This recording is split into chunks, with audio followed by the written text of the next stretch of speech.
Probably, the CCP would maintain the RMB to USD exchange rate in a range between 7 to 8, using depreciation to boost exports and increase the competitiveness of the currency. More importantly, while the CCP will try to maintain the stability of the RMB within the range, it will push RMB payments for trade with other countries and the use of the digital RMB. In particular, the CCP will push for broader use of the digital RMB within the Association of Southeast Asian Nations, ASEAN, Middle East, South Africa, the Shanghai Cooperation Organization, SCO, Russia, and the Middle and East Europe, thus establishing a de-dollarized currency basket to enhance the RMB's competitiveness.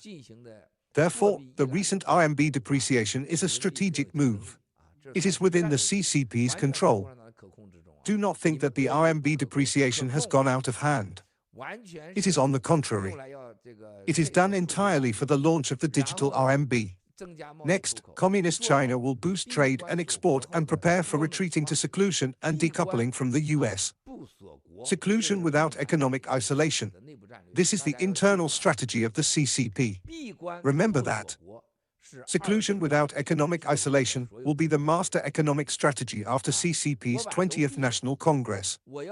Meaning Communist China is going back to a seclusion countries like North Korea, Cuba and Venezuela. However, Communist China will not be economically isolating itself. It will remain open to certain countries only. Whom will they be? The Middle and Eastern Europe, but the main focus will be on the ASEAN and Middle East.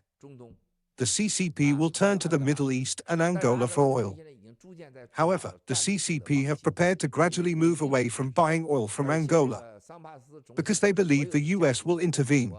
Also, the US has been keeping tabs on the Dos Santos clan over money laundering allegations. They will eventually cooperate with the US. Therefore, the CCP will rely on oil imports from the Middle East, Russia and Iran. The CCP will rely on international organizations like the BRICS, SCO, and the Asian Infrastructure Investment Bank, AIIB, and the de-dollarized currency basket to fight against the US. Seclusion without economic isolation. It will most certainly be the case that the RMB, after adjustment, will have a huge impact on the USD and Euro. The financial nuclear bomb is the topic I talked about today. It is not about the RMB to USD exchange rate. The digital RMB and the internationalization of the digital RMB will pose a real challenge to dollar dominance.